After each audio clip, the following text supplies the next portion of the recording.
Right, so I'm back for episode 2. Apologies if you hear my cat licking himself in the background.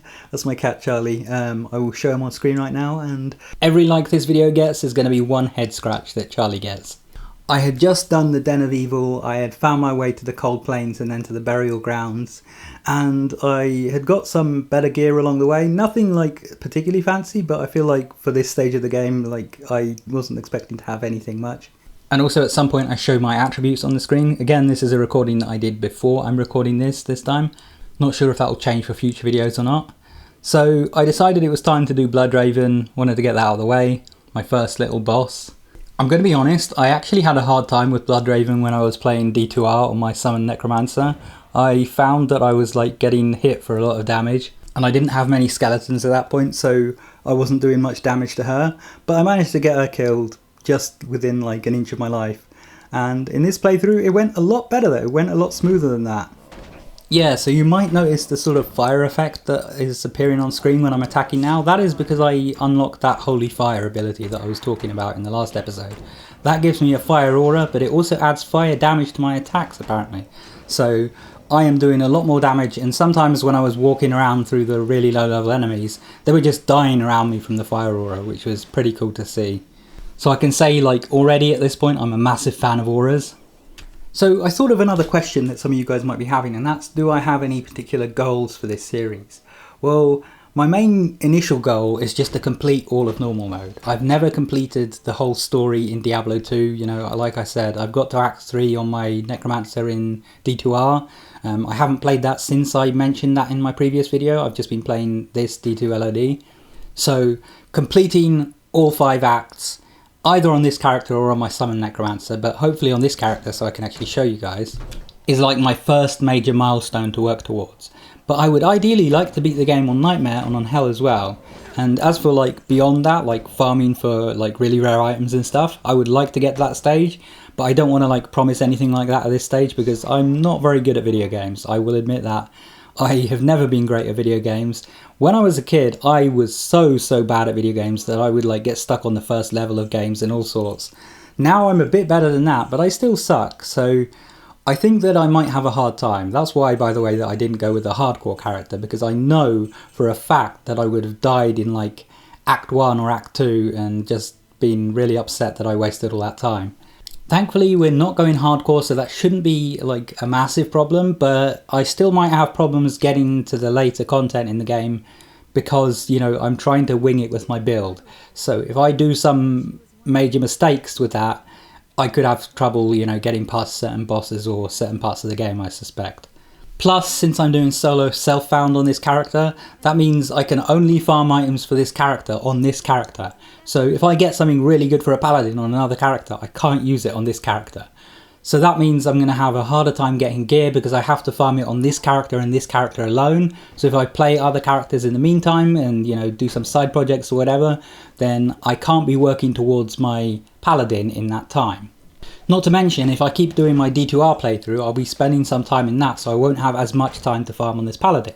So there's a lot of things, you know, riding against me here that, you know, could make it a bit more difficult to complete the game and, you know, get through all 3 difficulty levels. I don't know how hard it actually is. Some people make it sound really hard, some people make it sound like anyone can do it with just enough time and effort. I'm hoping it's the latter and I can get through it. And that will also be a major milestone for me, by the way, if I can do that, because this is kind of embarrassing to admit. I have completed like less than a handful of games in my entire lifetime. I have probably played like well over 1,000 games at this point, and I have completed like less than 5. In fact, off the top of my head, I can only even think of 2 that I've completed. I completed this Sonic the Hedgehog game that was for like Sega that I emulated, and I completed Portal, which is like a 4-hour game. I think there's some others that I'm forgetting, but, you know, nothing long. I didn't complete any really long games. I have a habit of getting really distracted from things. You've seen it already with how I had my Minecraft series, then I just disappeared for 6 months. I have a habit of getting into something really hard for like a few months and then getting distracted and doing other things. So it's really hard for me to actually stick to something and finish it. And I want to really change that with this playthrough. I want to actually finish this playthrough, at least finish normal, at the very least. Ideally finish the whole game. So I hope you guys will like motivate me to do that. Like, if I'm like not working on this playthrough, just be annoying in my comments and be like, hey, get back to your Paladin. Because I want to kind of break that streak of not actually finishing games and just jumping from one game to another. And while we're talking about finishing games, I was wanting to ask you guys something, which is what classic games do you have the most fond memories of if you've played some games from back in the day? And you know, back in the day is going to differ for different people. For me, I'm a millennial. I'm 33 years old, and back in the day for me, it's mostly like the early 2000s. I got into a lot of cool games around that time, like Dungeon Keeper, like Arcanum of Magic and Steamworks Obscura, Morrowind, Theme Hospital, Age of Empires, of course the one, the only RuneScape, the original Guild Wars. And I think there was sort of a while where there was a bit of a drought in like the late 2000s, you know, up to 2010.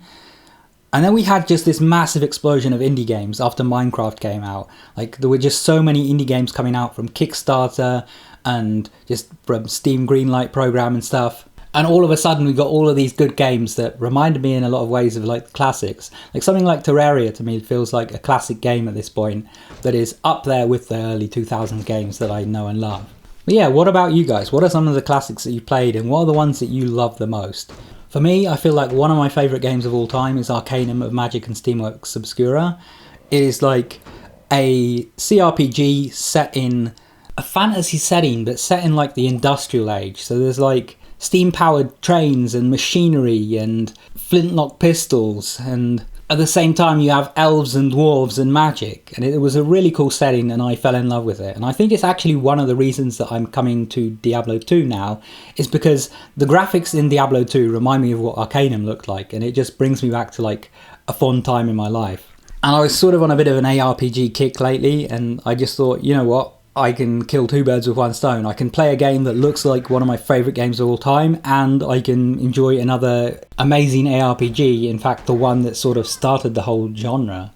But if you guys leave some great games in the comments, we can have some discussions about them in future videos, and also maybe if I take a liking to some of the games that you mention, or if I already like them, then maybe I'll actually play them on this channel at some point. Which, by the way, that's also another reason that I'm doing this Diablo 2 playthrough. I want this channel to be about things that I enjoy. I want this to be like a fun project. Something that I do primarily for enjoyment, both mine and yours. Not something that I do, you know, to game the algorithm or whatever. And I just happen to like a lot of old games, you know. It's one of those things where I think there's a meme where like someone gets a like really nice PC and then all they play is like RuneScape or whatever. And that's kind of me. Like I have usually had a fairly decent PC for the time, not like high end, but like, you know, middle of the range. And I will play like a few new games that actually take advantage of that hardware, but then like the other 90% of the time, the games that I'm playing are stuff from like, yeah, 2003 or something. So I'm not really taking advantage of it to its fullest. And I just really like old games, and I like a lot of, you know, games that don't have the best graphics but that have interesting gameplay, so a lot of indie games as well. And I feel like that's the stuff that I would most like to cover on this channel, so I thought I should start off that way, because if I started off, you know, for example with D2R, you know, I was already playing D2R, I did think about making a playthrough of that on this channel. I was worried that if I did that as my first playthrough, it would primarily attract an audience that's interested in games that look really good. And that's fine, like, you know, lots of people want their games to look really good. I like when games look really good. But to me, that's not the priority. To me, the priority is the gameplay. Is the gameplay solid? If so, the graphics can look like absolute trash and I will still love the game. So I wanted to attract people to the channel who agree with me on that and who also enjoy old games and don't mind games that look a bit dated now, or, you know, that you have to run DOSBox to run or whatever. And if that's you, if you're watching this and you're one of those people, then please do consider subscribing, because hopefully there'll be more games like this on my channel in the future. I can't promise that anything will come particularly soon, because like I said, this is a hobby project. I'm just doing this for fun. I'm not like seriously investing tons of hours into this or whatever. I'm just doing this when I feel like it, as much as I feel like. But I hope that I can make this channel fun for you guys to watch, and so we can do some fun things here. So anyway, getting back to the video at hand. After getting rid of Bloodraven, I went around and I found the place where Rakanishu is, and like the standing stones that you need to press in the right order. If you remember from episode 1, I have done up to Act 3 on my Necromancer in D2R, so I do know like the order of the quests and stuff up to that point. So after that I went through the underground passage. I wanted to say underground pass, but that's just a quest in RuneScape. So I went through the underground passage, and I think around that point is where I decided to pause the game and end my play for a minute. So I think that's where I'll end the second episode. This was mostly just a kind of chat with you guys episode, not much going on in terms of actual progress of the character. I think the next episode will be a lot more like progress and a bit less chat, but we'll see how it goes.